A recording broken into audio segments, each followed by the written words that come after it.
Bonjour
tout le monde.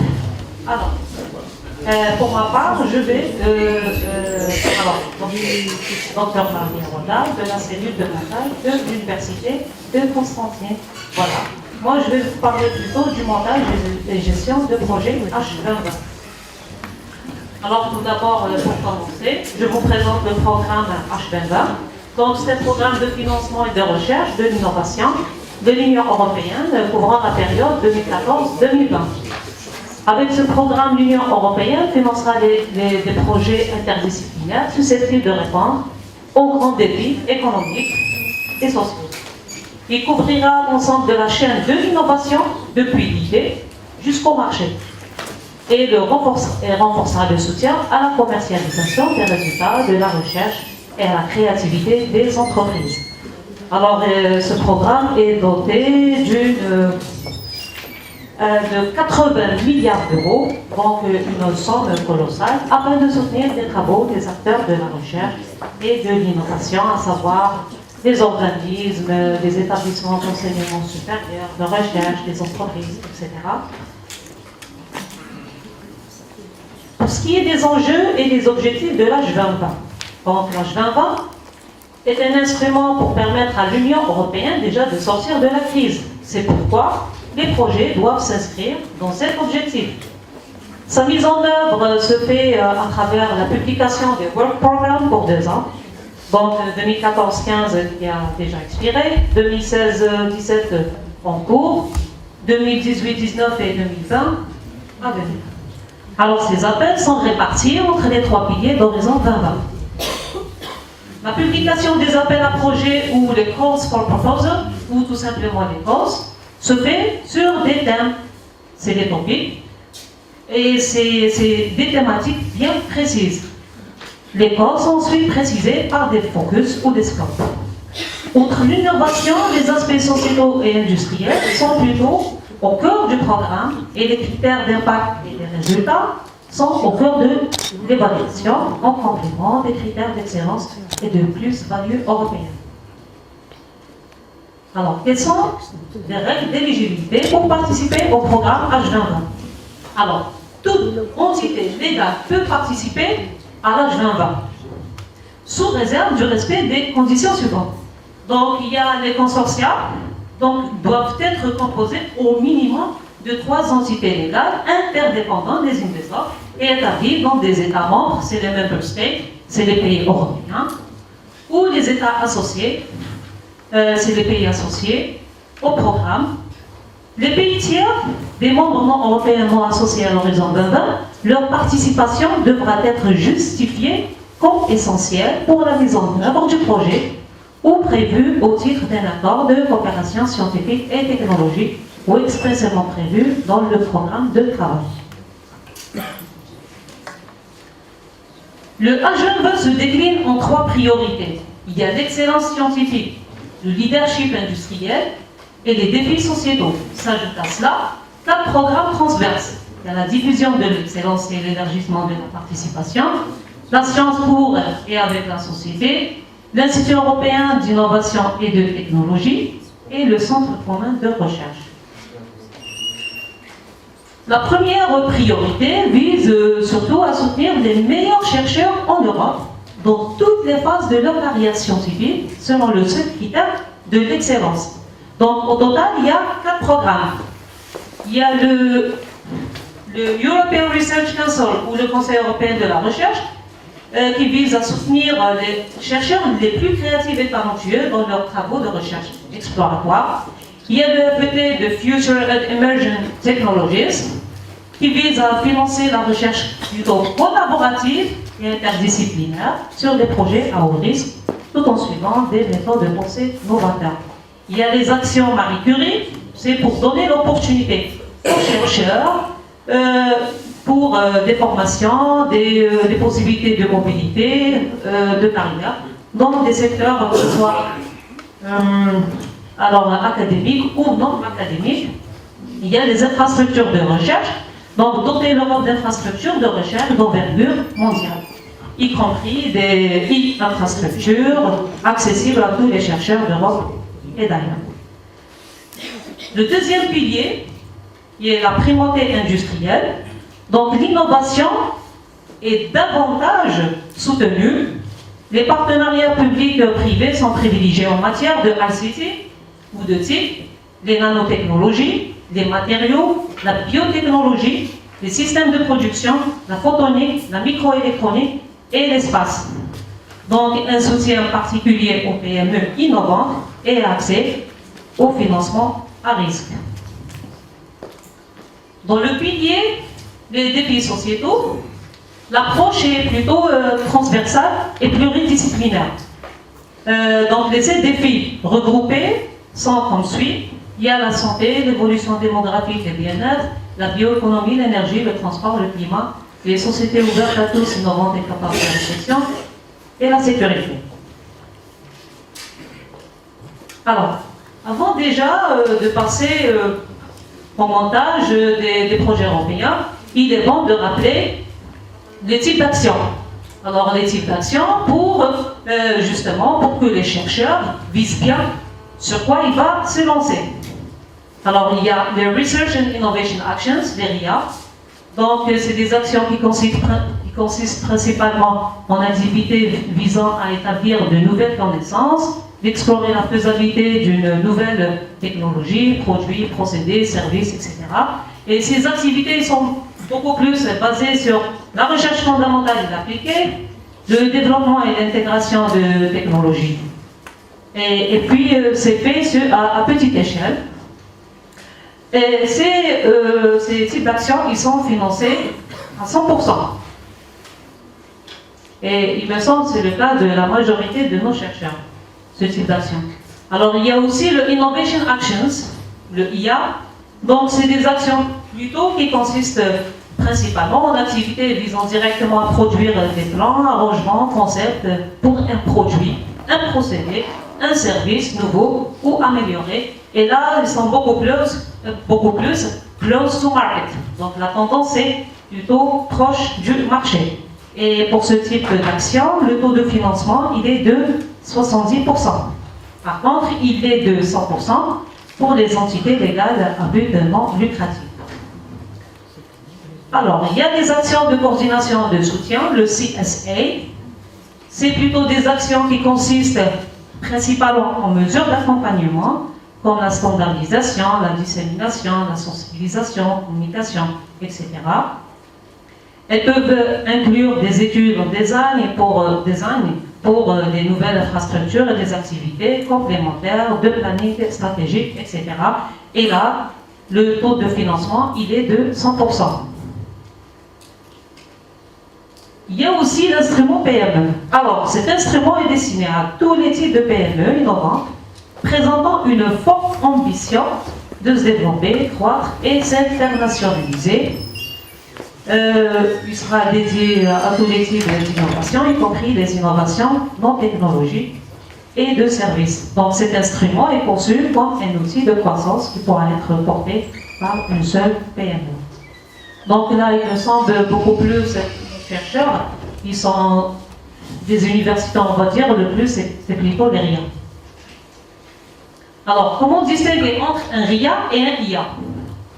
Donc, toujours, il faut se poser la question suivante. Where are you starting from and where do you want to go?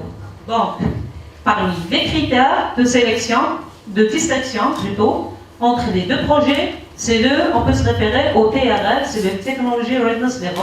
C'est une échelle d'évaluation du degré de maturité des projets.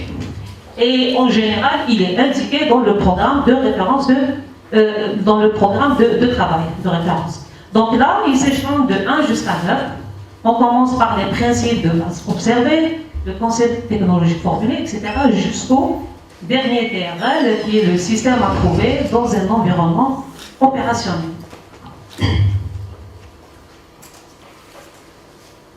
Les phases de montage du projet H20. Alors, un projet ne se conçoit, ni se monte, ni se rédige sur le plan général par une seule personne, mais plutôt c'est le travail de tout un groupe. Donc, ceci suppose que l'on planifie le processus depuis l'idée jusqu'à sa soumission. Alors, un projet peut se découper en plusieurs grandes phases. Il y a la phase d'avant-projet, la phase de montage, la phase de rédaction, et il y a la phase de soumission. Donc, dans l'avant-projet, déjà, il faut commencer à chercher les bonnes informations sur le programme H2020. Et ça se fait sur la page du Participant Portal. Donc, c'est la première page à consulter pour avoir plus d'informations sur ce programme.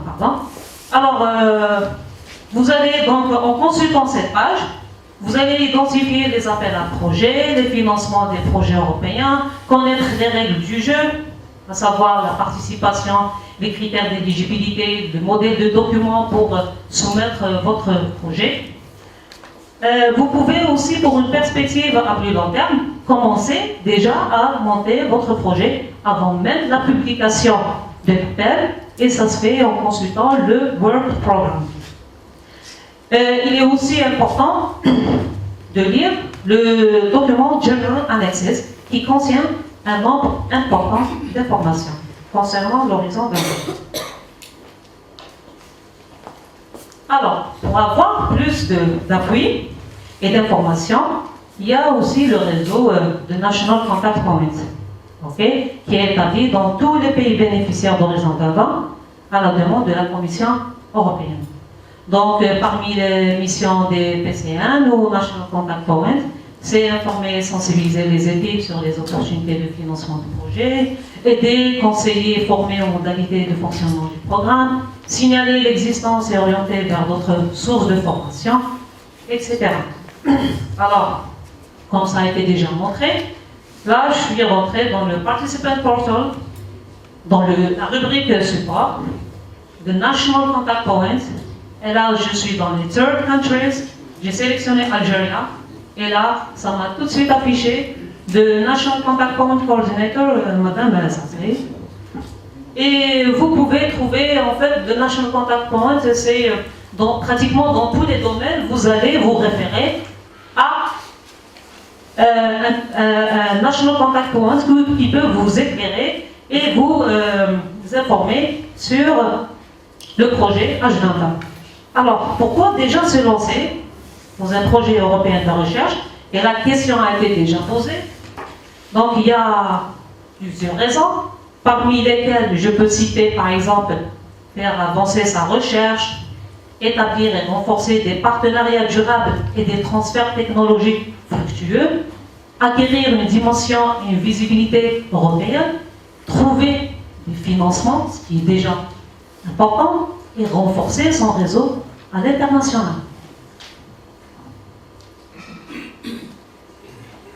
Donc, quelles sont les conditions préalables avant de commencer à monter un projet?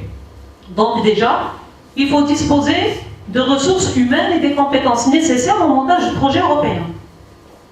Impliquer les personnes clés au sein de votre institution dès la phase initiale de réflexion sur le projet. Et le mieux serait que l'idée de projet vienne des professeurs ou des chercheurs. S'assurer du soutien de la gouvernance de l'institution. S'assurer de la capacité de l'institution à pouvoir gérer un projet européen d'envergure. La gestion des projets européens, en général, implique plusieurs services de l'institution. Tous ces services doivent être informés le plus tôt possible afin d'adhérer au projet et contribuer à sa réussite. Quelles sont les questions préalables à se poser, toujours avant de se lancer dans le montage d'un projet? Donc, quel type de projet allez-vous mener? Son étendue, ses limites, ses objectifs, les résultats visés. Que comptez-vous faire des résultats? Avec qui vous le montez? Qui fait quoi? Là, on parlera du consortium, le partage des tâches et des responsabilités. Pourquoi doit-il être financé par la Commission européenne? Là, on parle de la valeur ajoutée européenne, des add value. Comment allez-vous le mener à terme? Donc, on parle plutôt des moyens, le management, la méthodologie. Et ai-je le soutien de mon organisation? Ça, c'est très important. Alors, inscrire un projet dans un appel à projet. Pour l'horizon 2020, la Commission européenne a souhaité rassembler tous les appels et topics en un seul programme de travail. Ça nous a vraiment facilité la tâche. Et tout ça, c'est sur le Participant Portal. Donc, vous pouvez faire une recherche de votre appel à proposition ou le topic par mot-clé ou en filtrant par appel. Donc, lorsque le bon code est identifié, il est nécessaire plutôt de lire tout de suite l'ensemble des documents à disposition. Alors, à savoir la partie du programme du travail qui concerne l'appel à proposition et le topic auquel vous souhaitez répondre, les règles de participation, le texte de l'appel à proposition et bien sûr le document General Annexed. Donc, identifier un appel à proposition, find a call. Donc là, vous êtes sur la page du Participant Portal. Donc, la première des choses, il faut tout de suite sélectionner the Funding Opportunities. Après, donc, on sélectionne le programme H2020 parce qu'il y en a plusieurs d'autres. Okay. Et après, vous avez un menu déroulant. Et en fonction de ce que vous voulez chercher, il y a plusieurs choses. Il y a le pilier Excellence, Excellent Science, il y a le pilier Leadership industriel, les différents programmes, il y a l'ERC, le FET, etc. Et donc là, ce que vous voulez chercher. Donc si vous voulez par exemple afficher tous les codes, vous pouvez tout sélectionner et d'un seul coup, vous aurez tous les appels. Mais sinon, là, comment vous faites? Vous pouvez chercher par mot-clé. Et là, donc vous appuyez sur le Search Topic, et puis par mot-clé, Find a Topic. Là, vous avez une thématique bien précise. Vous allez directement taper, par exemple, ce que j'ai fait, c'était de health, ok. Par exemple, je suis dans la santé, hein, comme le monsieur, vous êtes dans la santé, donc là, vous tapez health, la dernière fois vous me l'avez posé, donc vous tapez health, et ça va vous afficher tous les cas, ok. Il faut savoir lire déjà sur la page. Donc là, vous sélectionnez le H2020 et puis vous avez le statut. Alors le statut, il y a le forthcoming, il y a le open, il y a le close. Alors le forthcoming, ce sont les projets à venir. Ils ne sont pas encore publiés. D'accord? Vous pouvez, pour une perspective à long terme, vous pouvez déjà les consulter, mais ils ne sont pas encore publiés. Il y a les open, ceux qui sont déjà ouverts. Et vous pouvez visualiser les résultats sur le drive, alors par opening date, le deadline, topic title, etc. Donc là, vous aurez quelque chose. Là, c'était juste un petit essai pour vous montrer. Ici, vous avez, tout de suite, ça va vous afficher le code. C'est en dessus de la page. Donc là, vous aurez le code. Et après, vous aurez les différents topics. Parce qu'on avait dit que un code, il peut lui correspondre plusieurs topics, pas forcément un seul. Donc là, vous allez tout de suite consulter les topics et vous cherchez le topic qui vous convient le plus. Par exemple, j'ai choisi le premier topic, ok? Donc là, il va falloir déjà lire le topic. Donc vous avez quoi? Vous avez le topic identifier. Donc c'est l'identifiant du topic. vous avez le publication date, là sa date de publication. Vous avez le type of action, le type d'action. Là plutôt je suis dans le RIA. Et vous avez le deadline model. J'en parlerai après. Le deadline model, là c'est un single stage, c'est-à-dire une seule phase. Et puis vous avez le opening date et le deadline. Okay?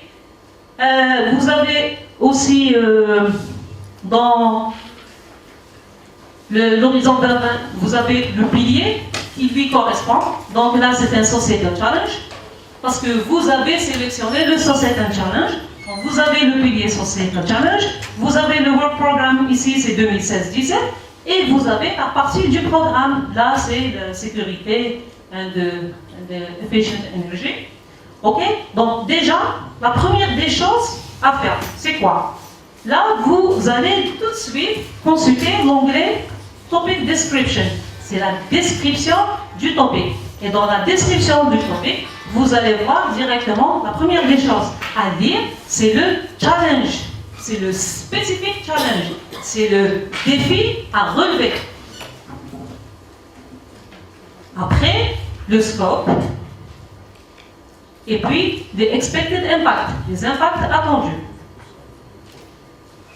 Le deuxième onglet que vous devriez forcément lire concernant votre topic, c'est Topic Conditions and Documents.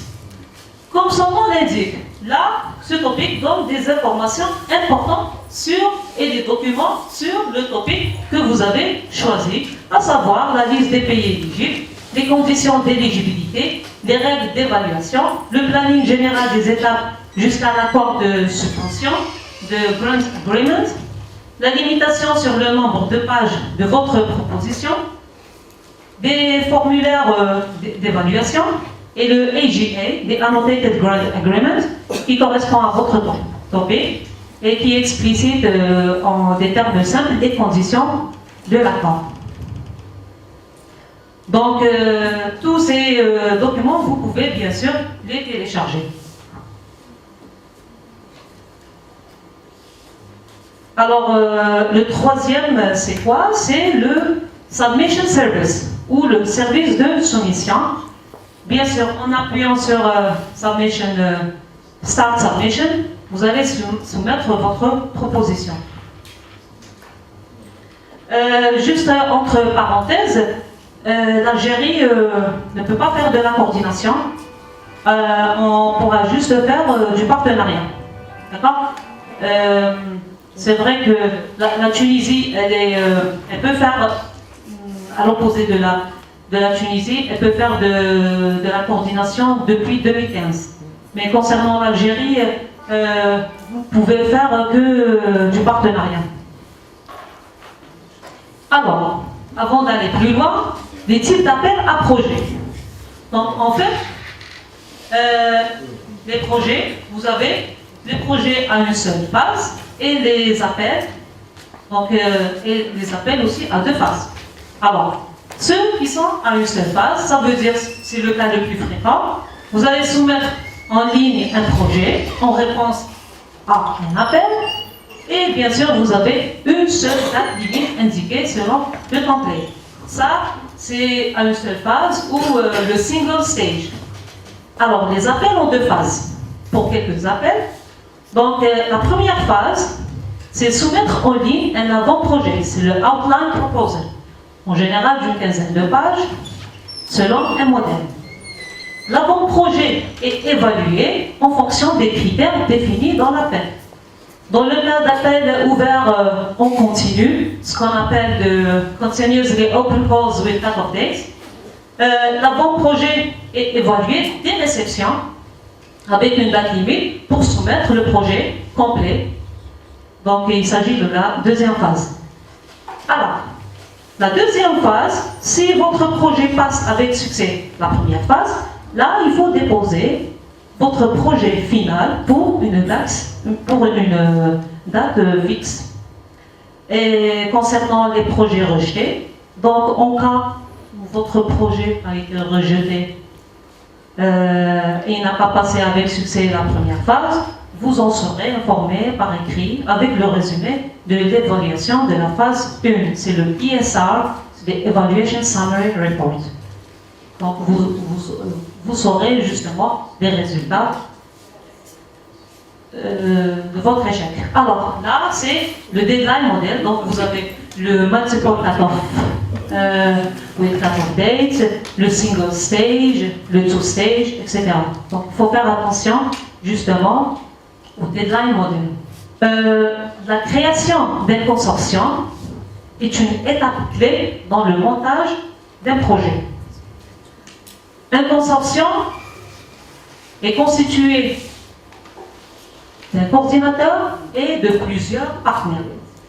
Alors, le choix du coordinateur, plutôt, il est crucial. Pourquoi? Comme son nom l'indique, le coordinateur du projet fait le lien entre tous les partenaires. En tant que responsable du projet, il négocie et signe les contrats. Par conséquent, il doit avoir de bonnes qualités rédactionnelles de négociation, et la rédaction surtout en anglais, parce qu'il s'agit plutôt de la recherche, avoir du temps et des ressources, être un bon manager, être enthousiaste, et une expérience préalable en matière de projet européen peut s'avérer bénéfique. Les partenaires, vous allez vous engager pour un projet de plusieurs années, par conséquent le choix des partenaires s'avère très très important. Il y a pas mal d'outils de recherche qu'on peut utiliser pour, par exemple, pour participer. Parce que comme l'Algérie ne peut pas faire de la coordination, on peut plutôt faire du partenariat. Donc là, il y a par exemple des listes de plateformes qui sont disponibles pour demander du partenariat.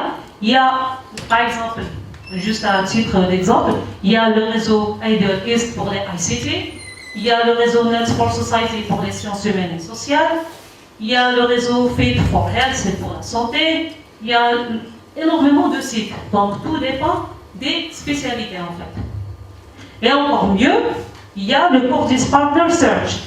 Donc c'est une offre à la carte en fonction des technologies de votre secteur. Là, donc le service Cordis, donc vous pouvez rentrer et puis vous pouvez directement, you can search for partners. Okay? Et là, dans ce service, vous avez, par exemple ici, vous avez des partnership requests. Donc ils demandent des partenaires. Vous pouvez aussi vous enregistrer sur une base de données en quelque sorte. Donc vous pouvez créer votre profil. Donc là, create your account, donc créez déjà votre profil. Et puis vous pouvez aussi chercher, lire par exemple les courses qui sont déjà ouvertes. Donc il offre pas mal de services. Donc franchement c'est à consulter. Alors il y a aussi les réseaux sociaux, par exemple le LinkedIn. Alors le LinkedIn, dans le LinkedIn il y a le groupe Horizon 2020.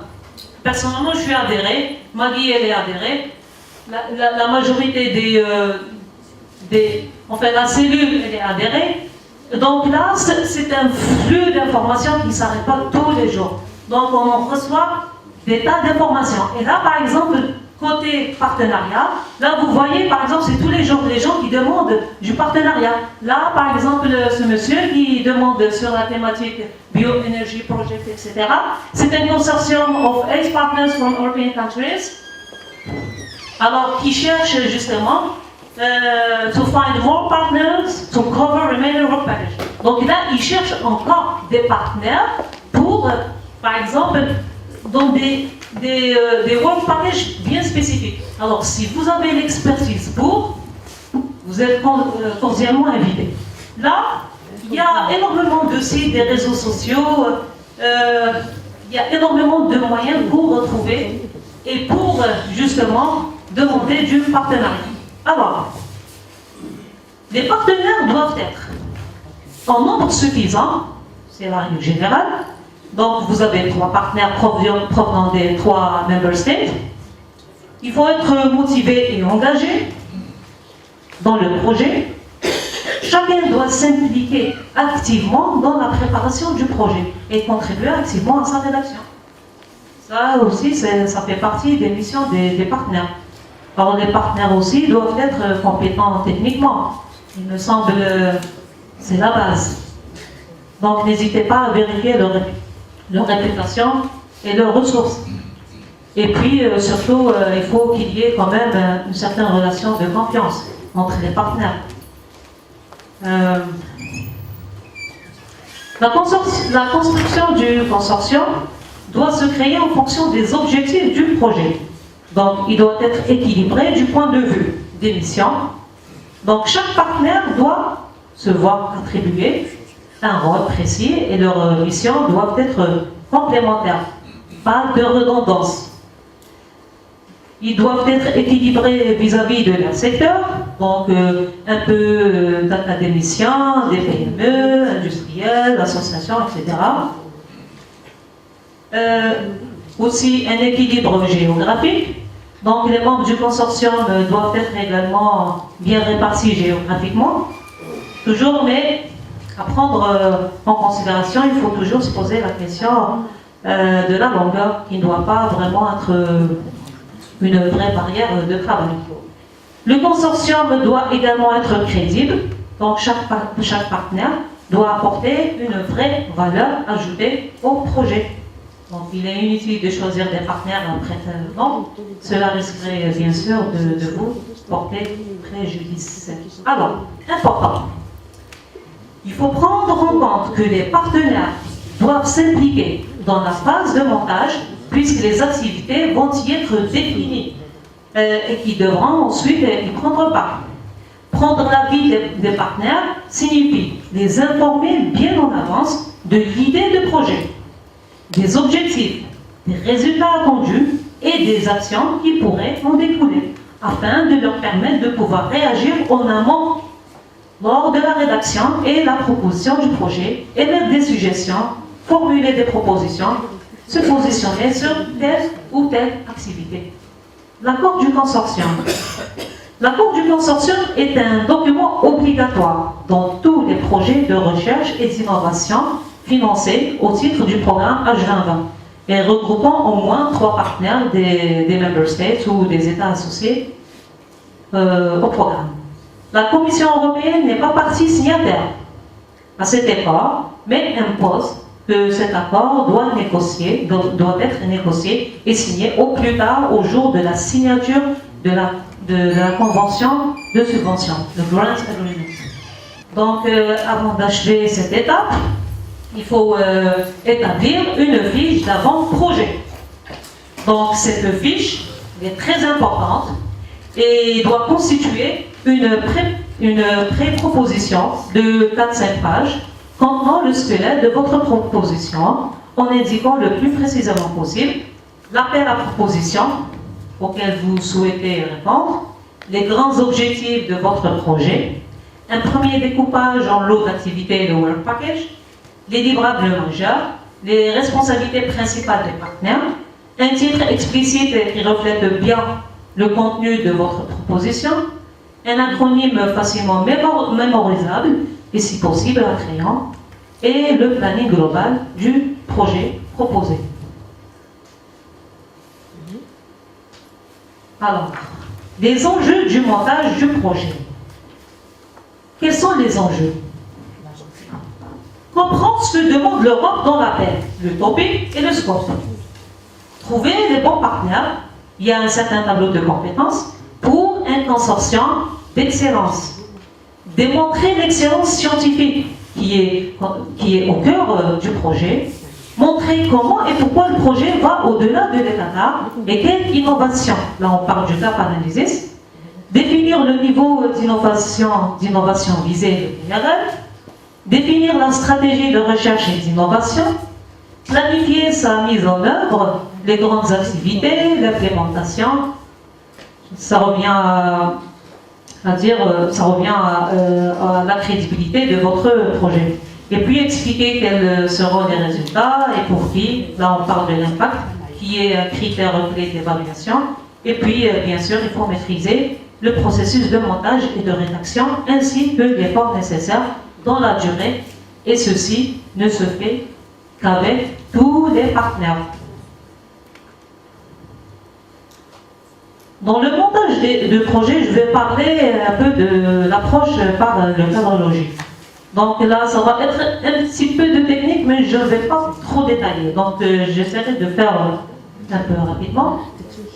Donc la gestion du cycle de projet, c'est aussi une méthode du cadre logique et l'une des bonnes et nombreuses méthodes de planification des projets ciblés sur les objectifs à atteindre.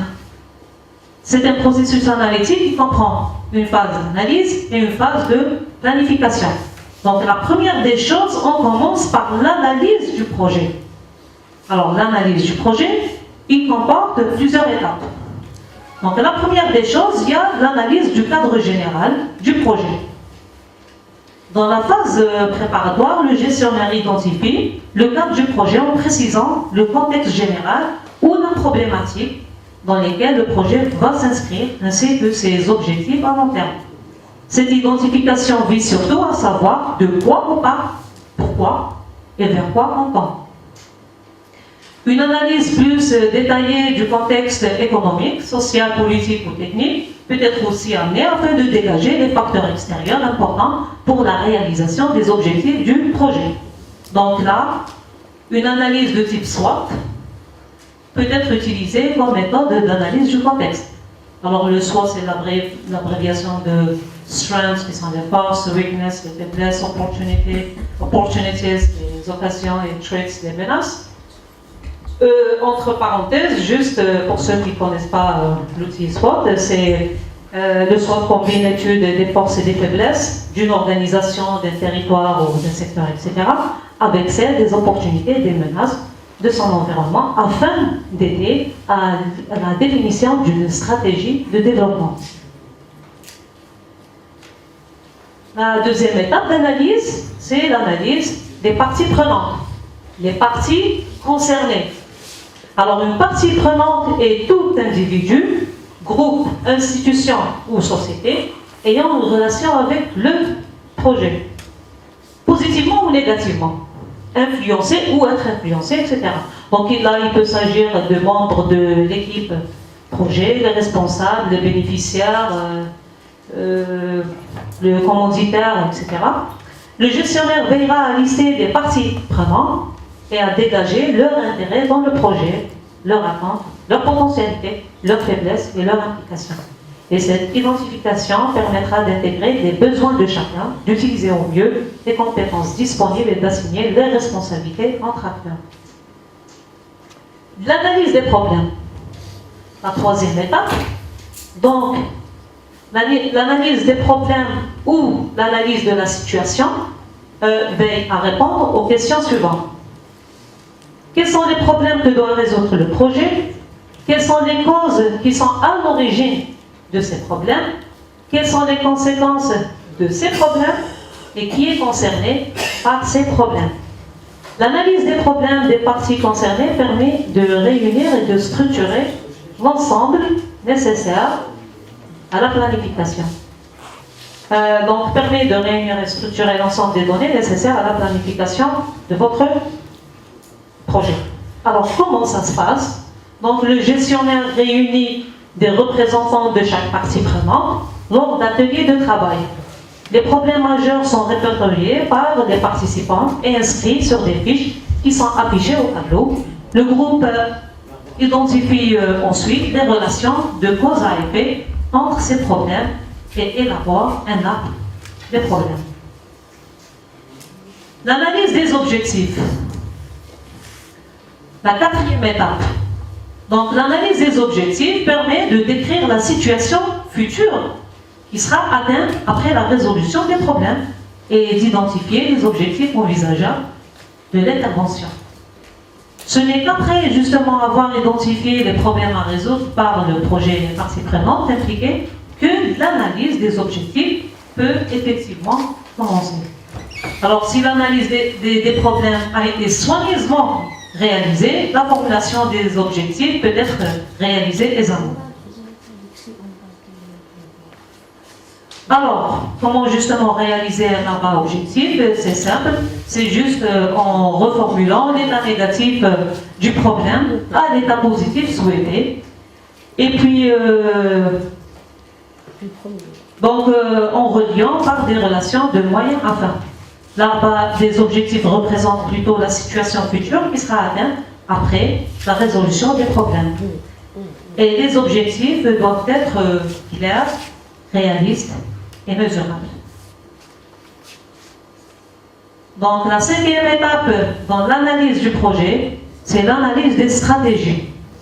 Alors, lorsque les participants estiment que les relations moyen-fin sont correctes et complètes, ils vont ressortir les stratégies potentielles permettant de structurer leur intervention. Et dans la plupart des arbres à objectifs, les différentes stratégies peuvent être mises en évidence pour circonscrire l'intervention et à dégager les priorités. Donc, les stratégies sélectionnées ou les stratégies prioritaires sont identifiées sur la base d'une évaluation, notamment la pertinence, la faisabilité et la pérennité de chacune d'elles. La planification du projet. Alors, c'est juste pour ne pas vous encombrer. Là, je vous donne un petit grain technique. Hein. Donc, juste pour que vous ayez une idée générale c'est-à-dire de l'analyse des projets, hein, et puis leur planification. Donc là, la logique d'intervention. C'est une étape relative à la logique d'intervention veille à répondre sur la base des stratégies aux questions suivantes. Pourquoi le projet est-il si important? Donc là, on parle de l'objectif global.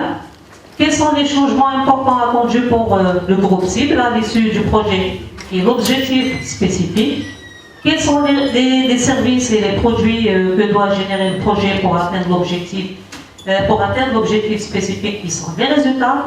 Et quelles sont toutes les actions à mettre en œuvre pour atteindre les résultats souhaités et qui sont les activités?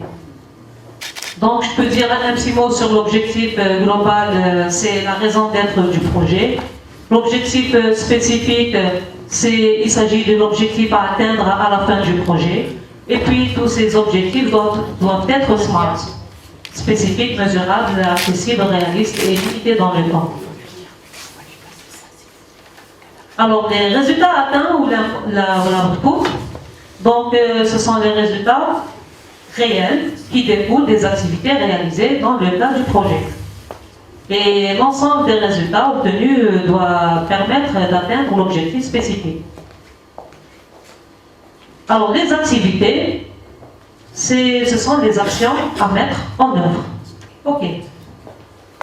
Donc, tout ça, on a mis tout ça, justement, toutes ces données, l'analyse de toutes ces données, OK, on doit après les insérer dans ce qu'on appelle le cadre logique, qui est un tableau constitué de 4 lignes et 4 colonnes, à savoir la logique d'intervention, les indicateurs objectivement vérifiables, les sources de vérification, et puis les hypothèses. Là, peut-être je vais un petit peu passer cette étape, parce que c'est vraiment un peu technique, et plutôt c'était destiné directement aux chercheurs, c'est-à-dire ceux qui veulent directement monter un projet. Donc, vous êtes tous invités après à consulter ce fichier, ceux qui veulent travailler directement sur la planification. Alors, en 2 mots, je peux résumer tout ça. La planification du projet, ça veut dire, ça vise à identifier le contenu technique, les moyens de sa mise en œuvre et son déroulement dans le temps. Donc, elle se base sur 2 choses. L'arbre à solution et le tableau des compétences des parties prenantes. L'arbre à solution, à partir de cet arbre, justement, je peux établir les activités et les tâches essentielles, les interdépendances entre activités, le phasage et la durée des activités, les échéances et les jalons, le chemin critique et les résultats attendus et livrables. Et à partir du tableau des compétences, là, je peux affecter les ressources aux activités et puis affecter les rôles et responsabilités aux partenaires. La rédaction de la proposition. OK. Encore une fois, plus tôt vous commencez votre rédaction, ou la rédaction de votre dossier de candidature, plus de chances vous aurez d'obtenir un financement. Et les dossiers sont sensiblement différents d'un programme européen à un autre, d'une action clé à une autre. Alors, comment démarrer? Donc, vous avez une idée. Vous avez testé auprès de vos collègues et votre hiérarchie. L'idée s'inscrit bien dans la programmation de votre organisation. Vous avez consulté des partenaires potentiels au cours de quelques échanges et séances de brainstorming. Vous avez identifié le probable coordinateur, l'idée a mûri, la décision est prise, vous allez monter une proposition. Donc, ce que vous allez faire, vous allez suivre scrupuleusement le template donné dans le portail du participant. Le template pertinent est accessible dans la liste des Topic Transition and Document. Ça, j'avais bien précisé avant. Donc, au moment de la soumission, le template définitif sera accessible directement à partir du système de soumission, le ISS, the Electronic Submission Service.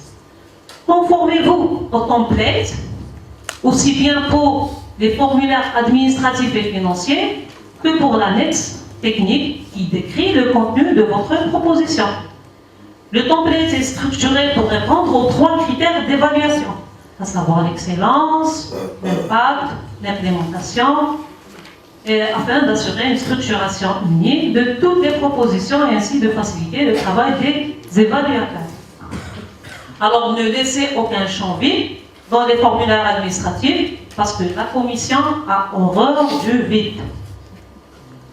Pour la partie technique, la première page du template pour l'annexe technique vous indique clairement le nombre de pages maximum à ne pas dépasser. Alors, 15 pages pour une première étape, on a dit le proposal outline, et puis une 70 pages pour une deuxième soumission. Ça, c'est dans le cas de l'IA et le RIA, mais la limite est variable selon le type d'action. Alors, répondez à toutes les sous-rubriques des chapitres. Par exemple, le chapitre Excellence. Alors, indiquez bien les objectifs, la relation de votre proposition au programme de travail, le concept et l'approche proposée, l'ambition en termes d'avancement de l'état de l'art et d'innovation. Soignez particulièrement la rédaction du chapitre Impact. Alors, l'impact décrit dans le programme de travail pour le topic considéré, la dissémination et l'exploitation des résultats, ainsi que les activités de communication. Pour le chapitre implémentation, décrivez votre plan de travail, le planning, la structure en work package, leur interaction, les produits livrables et les milestones ou les jalons, la structure et les procédures de management du projet et le consortium. Décrivez les membres du consortium, leur CV, leur publication, etc., tout ce qui leur concerne. Les tiers éventuels, les sous-traitants notamment, et mentionnez si votre projet soulève des questions d'éthique et de sécurité nécessitant une attention particulière. Alors, la soumission de votre proposition. Donc, la soumission se fait par voie électronique. Ça, c'est la règle obligatoire. Donc, le système électronique de soumission des propositions est bien disponible sur le Participant Portal. C'est le coordinateur prévu pour la proposition qu'il soumet celle-ci. Il n'y a que lui, pas les partenaires. Le coordinateur et les participants à une proposition doivent au préalable être enregistrés dans le système, dans les European Commission Authentication Service. Ça, c'est une règle obligatoire. Alors, comment ça se passe? Donc, la première des choses, vous allez créer un compte. Donc, vous allez introduire vos données, etc. Vous validez. Et après, vous pouvez vous connecter directement sur le site de la commission, sign in, et puis... Et là, je précise que c'est le rôle du coordinateur. Ce n'est pas les partenaires. Donc là, il y a le Submission Service. La soumission se fait via l'ISS. Donc, notez que l'accès à l'ISS dans le Participant Portal n'est possible qu'après avoir choisi le code et le topic. Vous ne pouvez pas y accéder sans choisir le topic. Donc vous voulez traiter votre proposition. Donc là, vous avez le topic qui est sélectionné. Après, il faut confirmer votre topic ainsi que le type d'action. Confirm your topic and type of action.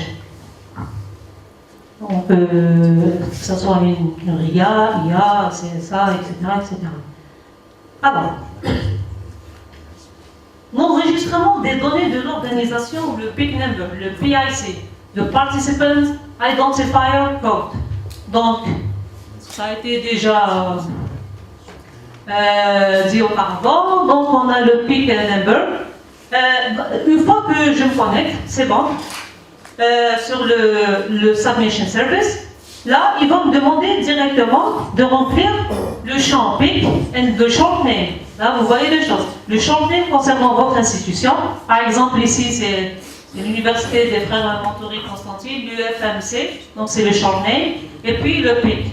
Alors, ce n'est pas essentiel, par exemple, de savoir le PIC, même si vous ne le connaissez pas. Ce n'est pas grave. Là, on va voir comment on va traiter ce petit souci. Et puis là, vous avez votre rôle. Alors, le rôle, donc l'ISS vous demandera votre rôle. Alors, est-ce un main contact ou est-ce un contact person? Alors, main contact, ça veut dire tout simplement si vous êtes coordinateur ou partenaire. Et puis, contact person, c'est une personne à qui vous avez délégué vos droits.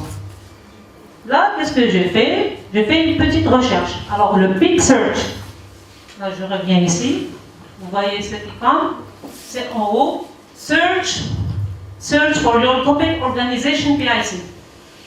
Là, j'ai appuyé sur le PIC Search et ça a commencé à faire de la recherche. Mais avant, j'ai tapé l'University of Montori Brothers Constantine et tout de suite, il l'a détecté, le système l'a détecté parce qu'on est déjà enregistré. D'accord? Donc là, il a sélectionné le PIC number de l'UFMC et le système l'a tout de suite détecté. Là, j'ai introduit justement le PIC number et le short name. Une fois que c'est fait, tout de suite, le Submission Service, il m'a affiché un petit warning. Alors, c'est quoi? Il m'a dit que, voilà, que je ne peux pas, ou mon organisation est inéligible. Donc, l'UFMC, on ne peut pas envoyer un proposal. Donc, ça, c'est le coordinateur. OK? Donc, mais quand même, attention, les droits sont différents selon que vous êtes coordinateur ou simple partenaire. Par exemple, le coordinateur peut écrire la proposition, mais le partenaire n'a accès au read only. C'est juste la lecture. Donc là, on continue à remplir tous les champs manquants, à savoir l'acronyme, et puis le summary. Donc là, le summary, il ne faut pas qu'il dépasse les 2000 caractères. Ok? Une fois que c'est fait, il va aussi m'afficher un autre warning en me disant que voilà, le lire, il va tout de suite détecter l'envoi de votre proposal, hein, et donc son institution, elle saura qu'elle est impliquée dans votre proposition. Et puis c'est normal, c'est le lire, c'est via le lire. Alors le lire de l'université de Constantine, c'est Fawzi. Un autre membre avec nous dans la cellule. Donc c'est le représentant légal. Et là, une fois que je valide, donc tout de suite, mon premier draft, ou le draft proposal, qui va se créer. Là, j'ai bien réussi dans la création du premier draft. Et il ne faut pas hésiter à chaque fois, par exemple, de soumettre et de resoumettre, parce qu'à chaque fois où vous allez soumettre une proposition, il va écraser l'ancienne. Et à chaque fois, c'est-à-dire il faut améliorer, chaque fois vous améliorez le draft proposal, jusqu'à bien sûr la phase finale. Alors, une fois que c'est fait, les critères d'évaluation des propositions de l'horizon 2020. Alors, Dès que la date limite des appels à propositions est passée, chaque proposition est évaluée par un panel d'experts indépendants dans les domaines couverts par l'appel à proposition. Donc, le panel d'experts attribue une note à chaque proposition sur la base des critères suivants: l'excellence, l'impact, la qualité et l'efficacité de la mise en œuvre. Les propositions sont ensuite classées en fonction des résultats de l'évaluation et la sélection des projets se fera sur la base de ce classement et des budgets disponibles. Alors, si on commence par l'excellence, donc avec ce critère, les experts évaluent la clarté, la pertinence des objectifs, la crédibilité de l'approche, le bien fondé du concept, etc. Alors, pour ce qui est de l'impact, en vue de répondre à ce critère, il convient de décrire jusqu'à quel point les résultats du projet contribuent à combler les impacts listés dans le programme de travail, améliorer la capacité d'innovation, renforcer la compétitivité, prendre en compte les autres impacts environnementaux et sociétaux importants. Alors, pour ce qui est de la qualité et efficacité de la mise en œuvre, dans ce critère, il évalue la cohérence et l'efficacité du plan de travail, le work plan, les compétences et les expériences des participants et l'adéquation des structures de management. Ok, voilà, je vous remercie pour votre attention.